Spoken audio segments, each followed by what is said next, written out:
Olá pessoal, sejam bem-vindos mais uma vez. Eu sou o professor Sérgio Sarquis, professor de Lógica aqui pela Rede Atualizada de Ensinos. Nós estamos dando continuidade ao nosso curso de Lógica, fazendo agora nessa aula a resolução de 4 exercícios relativos ao conteúdo das aulas anteriores. Lembrando que nas aulas iniciais nós definimos o que era uma proposição lógica. Afinal de contas, se nós vamos estudar a lógica proposicional, nós temos que saber qual é o significado de ser uma proposição lógica, ok? Muito bem.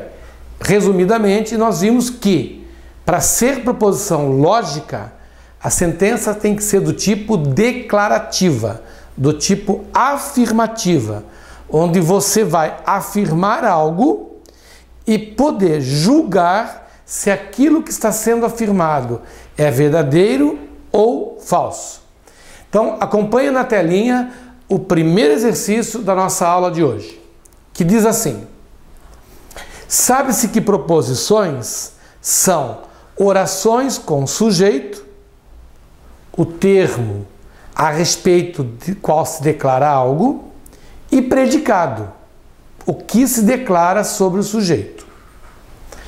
Na relação seguinte, há expressões e proposições lógicas.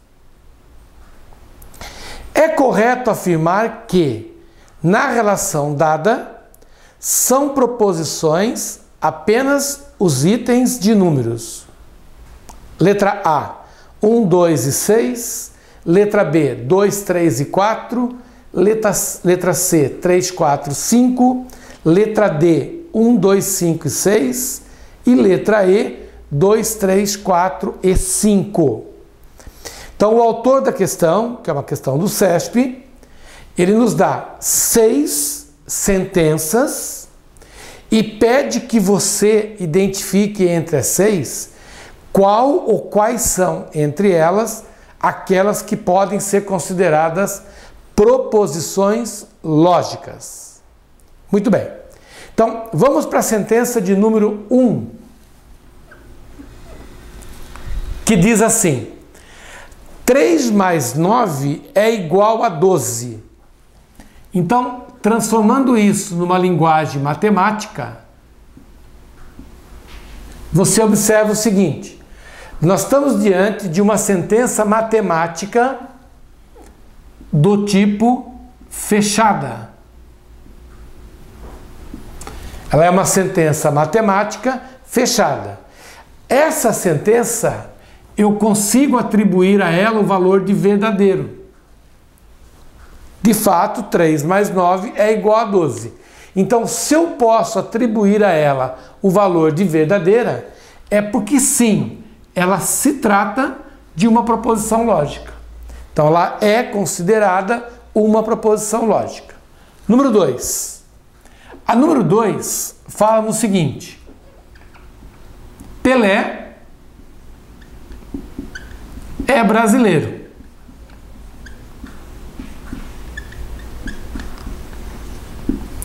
Muito bem.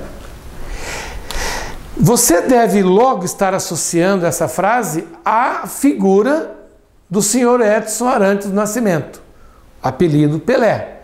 E de fato você está dizendo, Pelé é brasileiro. Então, o simples fato de você estar sendo capaz de julgá-la, porque ela é uma frase declarativa, ela é uma frase afirmativa, então o fato de você conseguir julgá-la em verdadeira torna essa sentença uma proposição. Então, a sentença de número 2 também é uma proposição lógica. Bom, mas você pode estar argumentando assim: tá, mas e se eu não soubesse quem é o tal Pelé? Ora, Pelé tem muitos espalhados por esse mundo. É claro que quando você coloca o valor de verdadeiro, você está pensando no nosso Pelé. Mas mesmo que você não soubesse quem é o Pelé, se você analisar com carinho, você vai perceber o seguinte: Essa frase só tem duas possibilidades. Ou ela é verdadeira, ou ela é falsa. Então, o fato de você estar sendo capaz de julgá-la é que torna essa sentença uma proposição lógica. Afinal de contas, ela é uma sentença declarativa, afirmativa. Eu estou afirmando que Pelé é brasileiro. Perfeito? Vamos para a frase de número 3, sentença de número 3, que diz assim: o jogador de futebol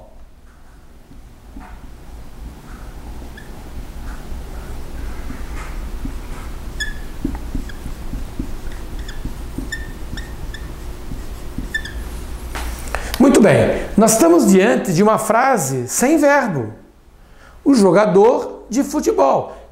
Mas quem é esse jogador? De quem eu estou falando, né? Então, essa proposição aqui, ela não é considerada uma proposição lógica, porque eu não consigo avaliá-la em verdadeira ou falsa.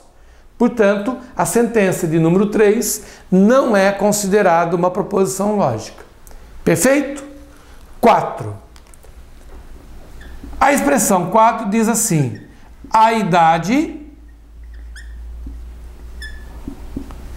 de Maria. Ora, é uma situação análoga à anterior. A idade de Maria é uma sentença sem verbo, é uma expressão sem verbo. Eu não consigo avaliar essa sentença em verdadeira ou falsa. Portanto, ela não pode ser considerada uma proposição lógica. Perfeito? 5. A frase número 5 diz assim: a metade de um número. A metade de um número.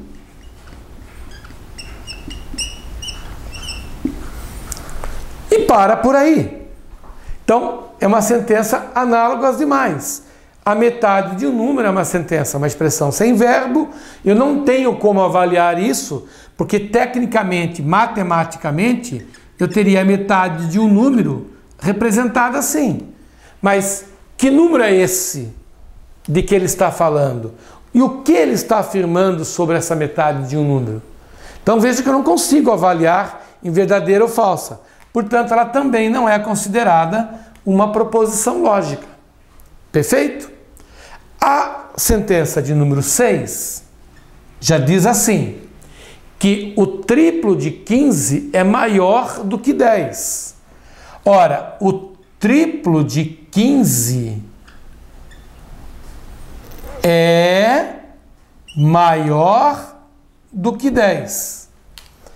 O triplo é multiplicar por 3. O triplo de 15, nós sabemos ser 45. E, de fato, 45 é maior do que 10.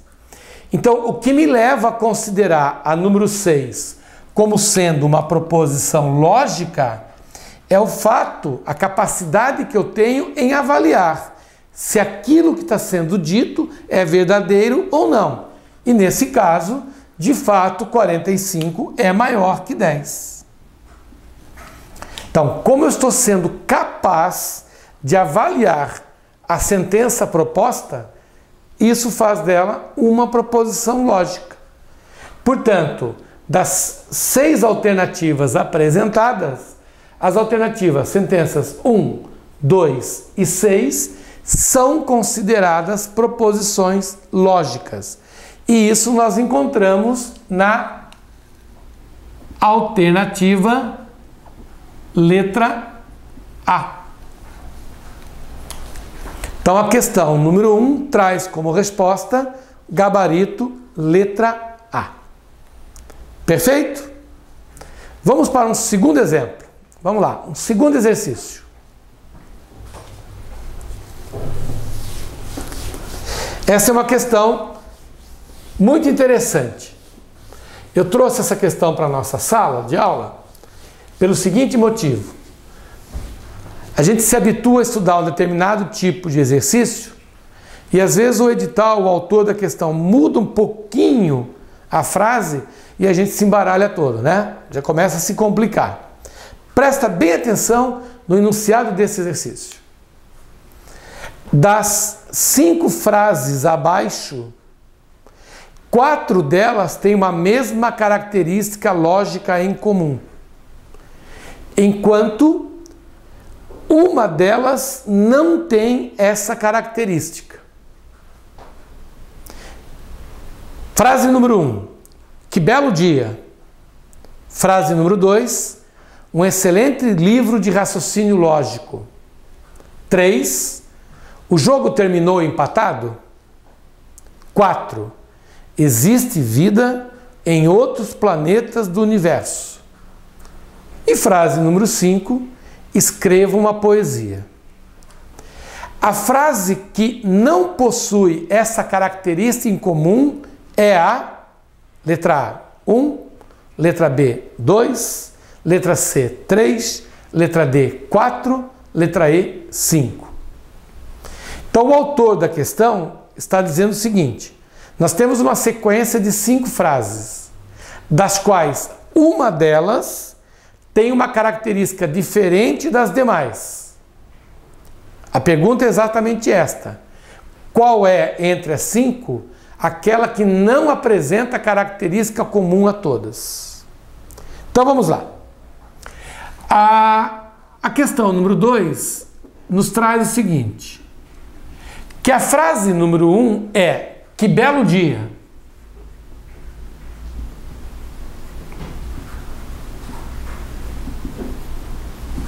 Ora, senhores, que belo dia é uma frase exclamativa. Então, que belo dia é uma frase exclamativa, certo? Frase número 2 diz assim: um excelente livro, um excelente livro de raciocínio lógico. Bom, eu posso encarar essa frase como, por exemplo, uma frase sem verbo. Ela é uma frase sem verbo. Posso encarar também como sendo uma frase que expressa uma opinião, né? Quando alguém diz que trata-se de um excelente livro de raciocínio lógico, isso é na opinião dele, porque o que pode ser excelente para um, pode não ser excelente para outro. Então eu estou diante de uma frase que eu posso encarar como sendo uma frase sem verbo, ou uma frase que exprime uma opinião. Perfeito? A terceira frase diz assim: o jogo terminou empatado. O jogo terminou empatado.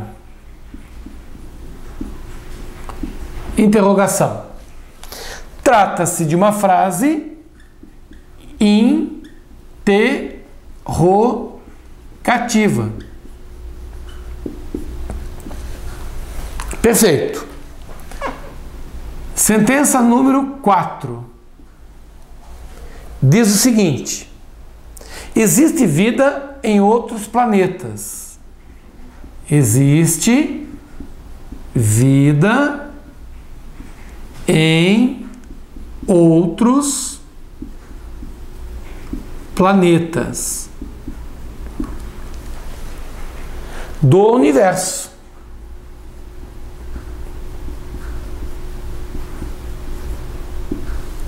Nós estamos diante de uma frase declarativa. Nós estamos fazendo uma afirmação de que existe vida em outros planetas do universo. Ok?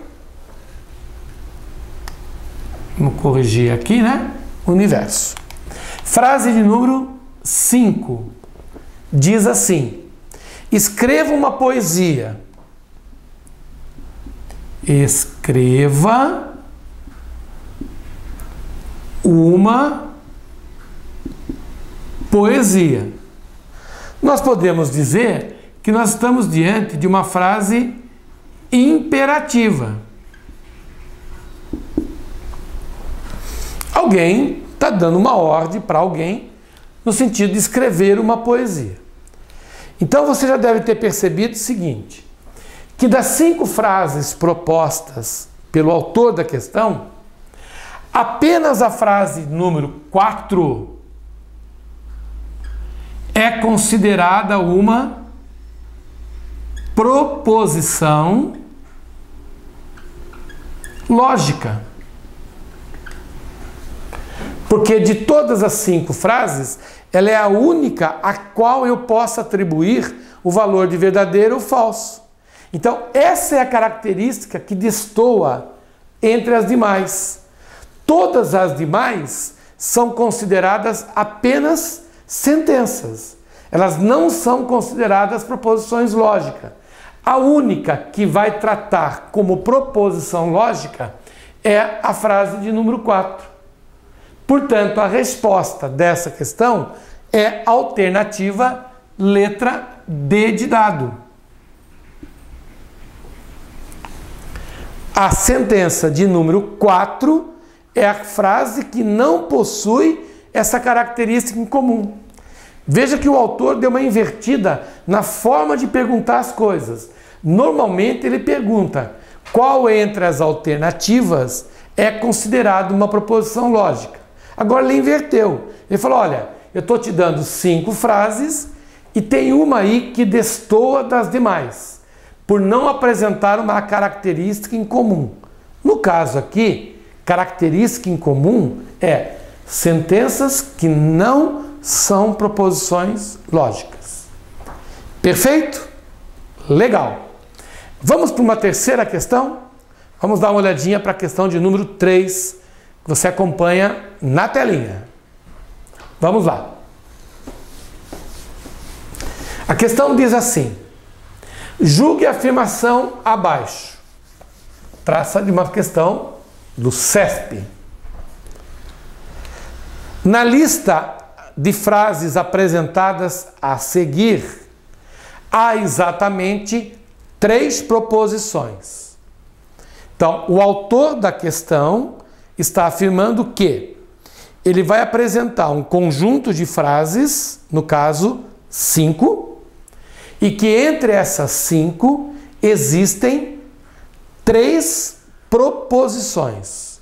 No caso, 3 proposições lógicas. Então vamos lá. A frase número 1 diz assim, abre aspas, a frase dentro destas aspas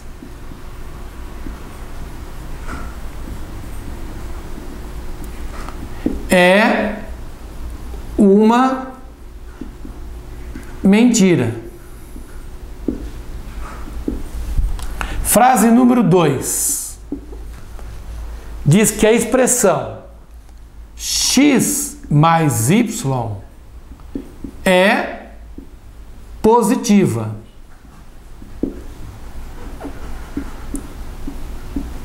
Frase número 3. O valor de 4 mais 3 é igual a 7. Frase número 4 diz que Pelé marcou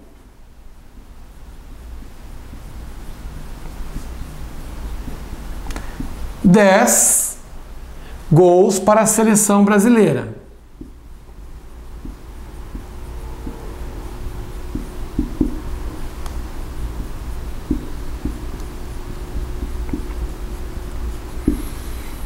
E a frase número 5 diz que o que é isto?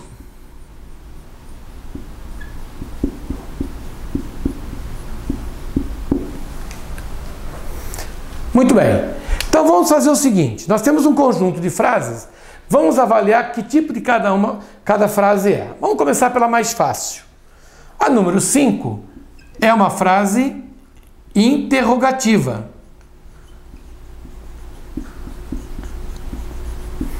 E por ser interrogativa, ela não pode ser considerada uma proposição lógica.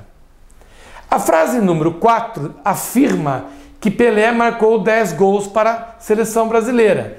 Você está diante de uma frase declarativa. Declarativa. Está sendo feita uma afirmação de que Pelé marcou 10 gols para a seleção brasileira. Por ser declarativa, eu considero uma proposição lógica. Perfeito? Muito bem. Frase número 3. 4 mais 3 igual a 7. Ele está fazendo uma afirmação. Ele está fazendo uma afirmação de que 4 mais 3 é igual a 7. Uma declaração. Independente ao fato de ser verdadeiro ou não, ele está fazendo uma afirmação. Então, portanto, também é uma proposição lógica. A frase número 2 diz assim, que x mais y é positivo, ou uma expressão positiva. Ora, senhores, eu estou diante de uma sentença aberta. Uma sentença que eu não consigo avaliá-la em verdadeira ou falsa, porque eu não sei de que se trata. Eu não sei quem é o x, eu não sei quem é o y, qual o valor que essas variáveis assumem. Então eu não consigo avaliá-la em verdadeira ou falsa. E se eu não consigo ter essa avaliação, eu não considero essa sentença como uma proposição lógica. Ela não pode ser avaliada. Perfeito? Muito bem. Na frase número 1, nós temos o seguinte. A frase dentro dessas aspas é uma mentira. Ora, de que frase que eu estou falando?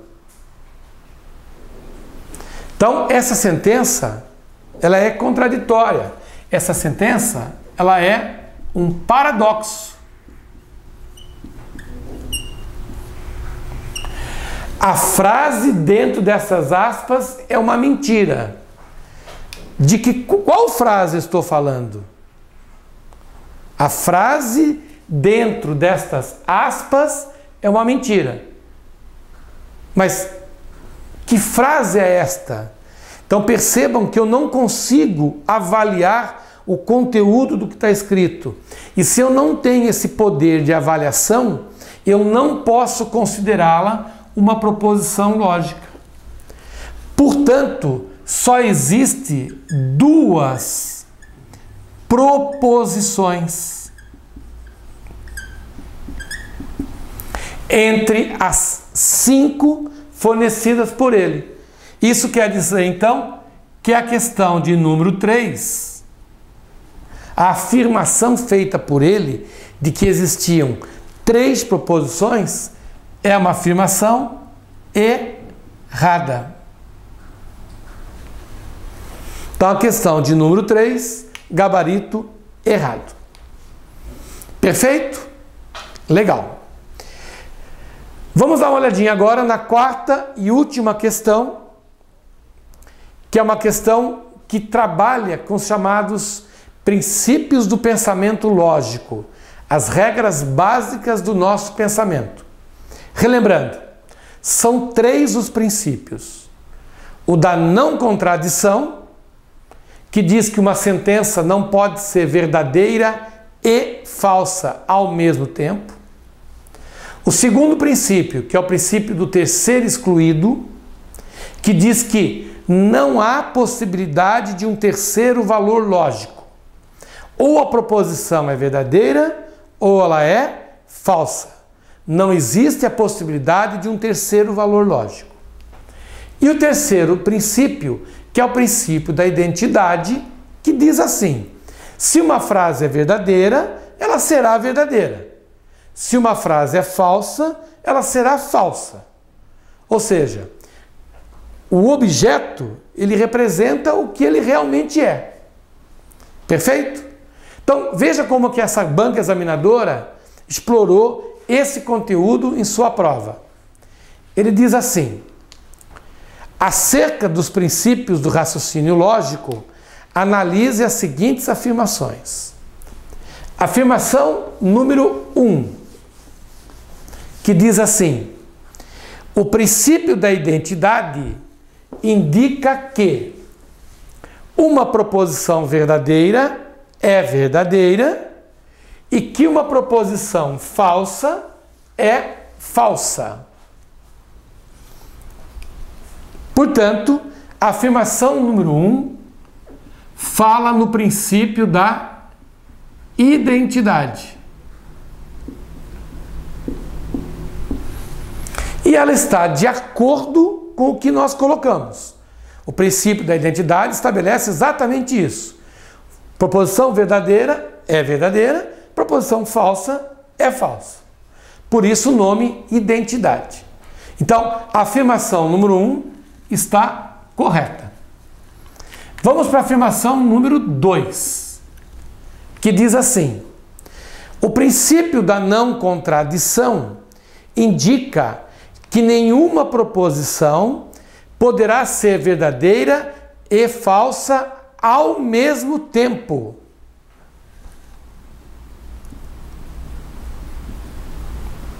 Perfeita, né?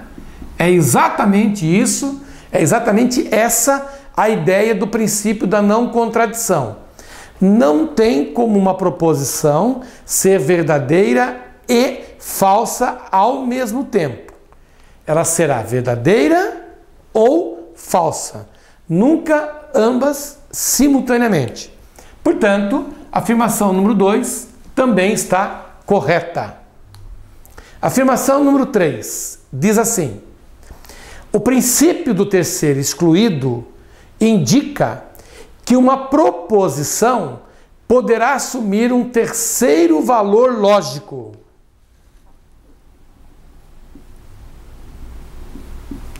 Princípio do terceiro excluído. Ora, senhores, se o princípio chama-se terceiro excluído, é porque ele está eliminando a possibilidade de um terceiro valor. E a afirmação número 3 diz justamente o contrário. Ele fala assim, que o princípio terceiro excluído indica que uma proposição poderá assumir. Não, não poderá. Nunca vai existir um terceiro valor lógico. Portanto, a afirmação número 3 está errada. Isso quer dizer, então, que a resposta certa é a letra A. Apenas as afirmações 1 e 2 estão corretas. Então, a questão de número 4 tem como alternativa resposta letra A. Perfeito, pessoal? No nosso próximo encontro, nós vamos dar continuidade ao estudo das proposições lógicas, iniciando um capítulo chamado de proposições simples. Então nós vamos ver o que é uma proposição simples, como se representa a proposição simples e também estudar como se faz para negar proposições simples. Ok? Um forte abraço, até o próximo encontro e tchau, tchau!